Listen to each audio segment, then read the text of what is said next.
Bapa, kami mengucap syukur.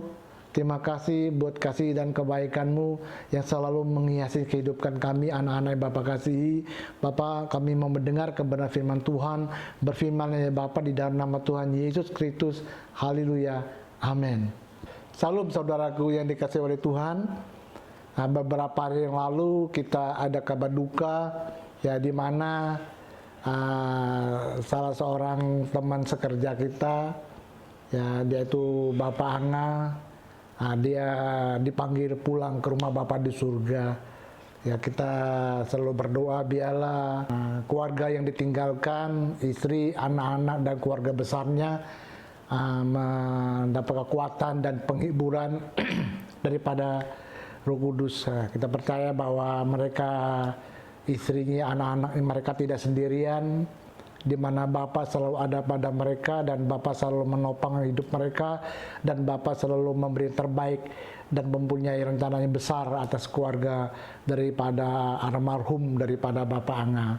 Nah, saudaraku yang dikasihi oleh Tuhan, dalam perjalanan kita pengen percaya, kadang-kadang seringkali timbul pertanyaan-pertanyaan dalam kehidupan kita. Kita mungkin berkata, kenapa Tuhan izinkan hal-hal yang tidak kita inginkan itu terjadi dalam kehidupan kita. Mungkin juga kita berkata bahwa Tuhan itu mungkin tidak mengasihi kita lagi. Mungkin juga kita berkata kenapa Tuhan itu tidak menjawab doa-doa kita. Mungkin kita juga beranggapan bahwa bahwa Tuhan itu gimana, sehingga apakah kita ini orang-orang yang tidak dikasihi oleh Tuhan, saudara. Nah, mengenai jawaban itu, saudaraku, kita mau belajar, kita mau melihat suatu kebenaran firman Tuhan, apa sesungguhnya isi hati Tuhan yang Dia telah sediakan, yang diberikan kepada anak-anak ada dan saya sebagai anak-anak yang dikasihi oleh Bapa.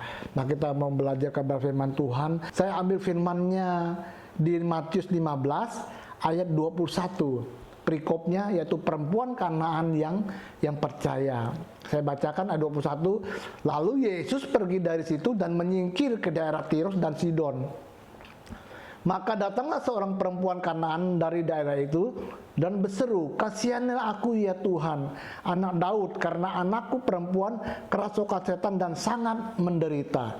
Nah, Bapak Ibu dikasihi oleh Tuhan, ini ada seorang perempuan Kanaan, dia belum percaya kepada Yesus, tetapi dia tahu mengenai siapa Tuhan Yesus, saudaraku. Sehingga dia datang kepada Tuhan karena dia punya masalah bahwa bahwa anaknya kerasukan setan.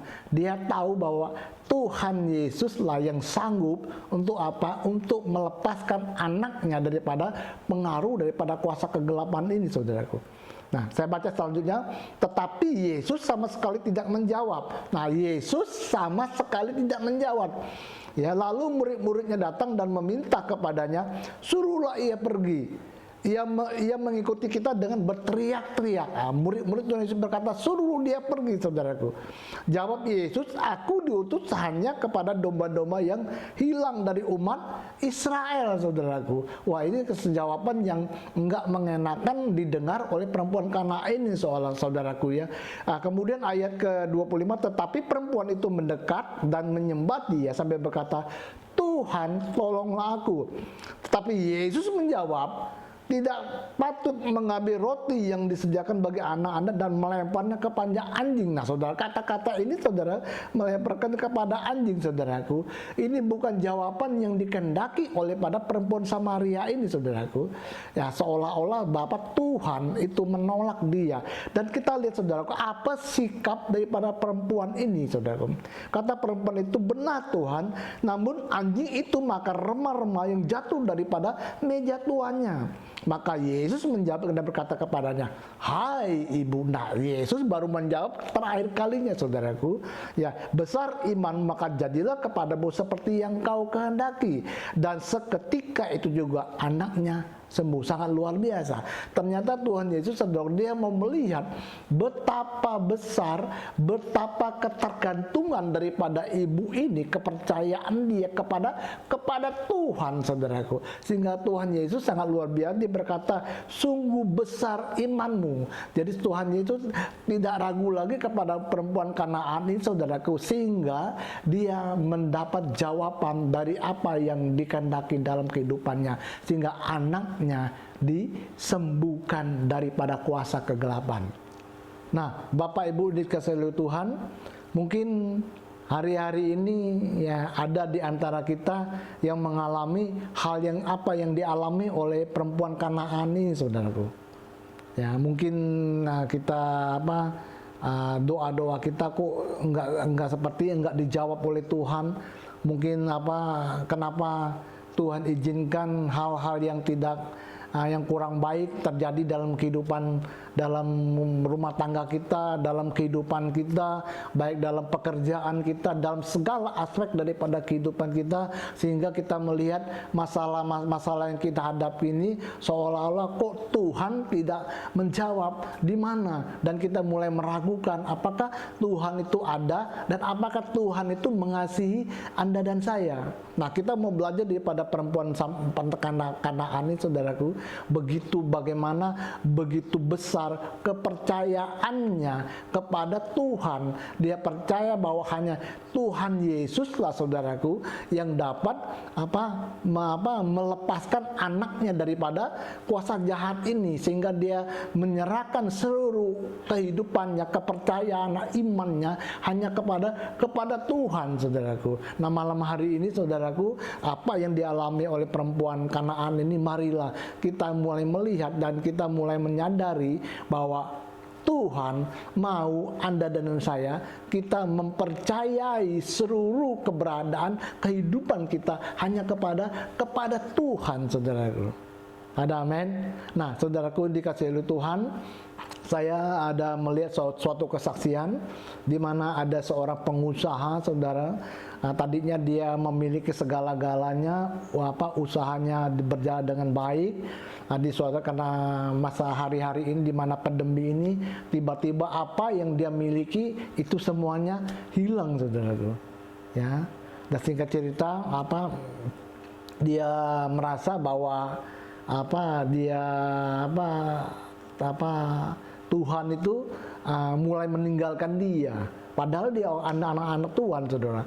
Dia merasa bahwa dia sendiri, dia merasa keadaan sehari-hari ini nggak mungkin di mana dia bisa bangkit untuk membayarin utang-utang yang dialami dalam usahanya. Dia mulai melihat bahwa di mana rekan-rekan kerja juga orang-orang udah mulai tidak percaya kepada dia, mulai menghakimi dia, sehingga banyak barang-barangnya udah mulai disita. Dengan keadaan seperti itu, dia merasa dia nggak mungkin untuk membayar hutang, nggak mungkin dia bisa bangkit, dan perasaannya membawa dia putus asa, saudara. Dan akhirnya dia mengambil suatu keputusan dia untuk mengakhiri hidupnya dengan bunuh diri, saudaraku. Ya, tapi bersyukur melewat cerita dari seorang hamba Tuhan ini, dia datang kepada orang itu dan dia mulai memberi perkataan-perkataan iman kepada orang ini. Dia mulai berkata bahwa dia tidak sendiri, bahwa ada Tuhan yang selalu menopang dia, ada Tuhan yang selalu mengasihi dia, dan Tuhan akan memulihkan, akan memberi pemulihan, akan membawa dia untuk melihat apa janji-janji Tuhan dalam kehidupannya. Ya, tapi bersyukur karena Tuhan, kasih daripada Tuhan, hanya bisa membangkitkan imannya, saudara. Untuk apa? Untuk dia melihat janji-janji Tuhan dalam kehidupannya. Dia mulai bangkit, saudaraku.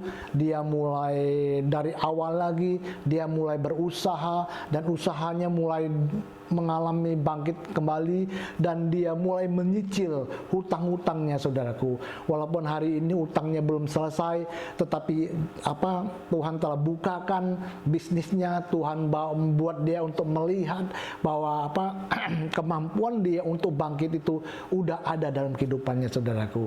Singkat cerita, dia mulai membayar hutang-hutangnya dan hari-hari ini usahanya luar biasa, mulai diberkati oleh Tuhan, saudaraku. Nah, kita lihat sini, saudaraku, ya, jangan kita mempergunakan perasaan kita, jangan mengambil keputusan kita dengan perasaan kita atau tindakan-tindakan atau keputusan dengan perasaan. Kenapa? Karena perasaan kita, saudaraku, sering kalinya salah, saudaraku. Apalagi perasaan kita yang tidak tunduk kepada firman daripada Tuhan, saudaraku. Ada amin. Nah, saudaraku, lewat kesaksian tadi, saudara, mungkin di antara kita ada yang mengalami hal yang sama yang pernah saya ceritakan di depan, saudaraku, bahwa kita mungkin putus asa, kita tidak tahu apa yang mesti kita lakukan ke depan, seolah-olah segala rencana kita gagal, saudaraku, baik dalam keluarga kita, dalam bisnis, dalam melihat masa depan, sehingga membuat kita takut, saudaraku, membuat kita putus asa. Tapi satu firman Tuhan mau saya sampaikan di Yesaya 55 ayat 8 berkata seperti ini, bahwa sebab rancanganku bukanlah rancanganmu dan jalanmu bukanlah jalanku, demikian firman Tuhan.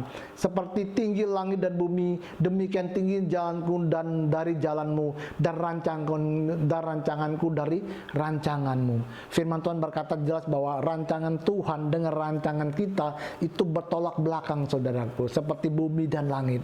Nah, saya mau katakan, saudaraku, bahwa rancangan Tuhan, rancangan damai sejahtera, rancangan yang penuh pengharapan, dan rancangan Tuhan itu, saudaraku, yang rancangan yang tidak pernah gagal, yang diberikan kepada Anda dan saya. Ada amin. Nah, untuk itu, saudaraku, dikasihi oleh Tuhan, mari kita mulai menaruh seluruh iman dan pengharapan kita hanya kepada Tuhan Yesus, saudaraku. Dan dia berkata, imanlah yang mengalahkan dunia. Ketika dia datang, apakah dia menemukan iman di bumi, saudaraku? Ada amin. Nah, untuk itu, saudaraku, Bapak Ibu yang dikasihi oleh Tuhan, terakhir satu firman Tuhan, saya bacakan firmannya di Roma 12 ayat ke 12. Firmannya seperti ini, bersukacita dalam pengharapan, sabar dalam kesesakan, dan bertekunlah di dalam doa. Nah, saudaraku yang dikasihi oleh Tuhan, bersukacitalah di dalam pengharapan, saudaraku. Pengharapan sesuatu yang tidak kita lihat, tapi kita yakinin kita sudah mendapatkan, saudaraku. Nah, untuk itu dalam pengharapan ini firman Tuhan katakan kita mesti bersukacita dalam pengharapan kita. Ada amin. Kenapa? Karena pengharapan daripada Tuhan itu tidak pernah mengecewakan Anda dan saya. Ya. Kemudian dikatakan sabar dalam kesesakan, saudaraku. Ya, kadang-kadang kita sebagai orang percaya, kita tidak sabar dalam kesesakan. Kita mau setiap masalah kesesakan yang kita hadapi, kita mau cepat selesai. Seperti kita masak Indomie, setelah mie instan, saudaraku. Setelah kita seduh, kita boleh langsung makan, saudaraku. Tapi Alkitab tetap katakan bersabar dalam kesesakan. Kenapa, saudara? Kesesakan itu, saudara, bukan sesuatu yang dihadiahkan, tetapi sesuatu yang mesti kita pelajari dalam kehidupan Anda dan saya. Sampai kapan? Ya, mungkin sampai ketika kita dipanggil oleh Tuhan, saudaraku. Ada amin. Dan bersabar dalam kesesakan, saudara. Dan dikatakan saudaraku? Bertekun di dalam doa, saudaraku. Banyak orang mengartikan ini, saudara, bahwa doa kita yang 10 tahun, itu yang 5 tahun, mungkin ada 3 tahun, kita masih naikkan doa-doa lagi di hadapan Tuhan. Saya rasa bukan seperti itu. Alkitab ini berkata bertekun di dalam doa, yaitu doa yang penuh dengan keyakinan, saudaraku, atas apa yang telah Allah berikan melewat kasih karunia kepada Anda dan saya.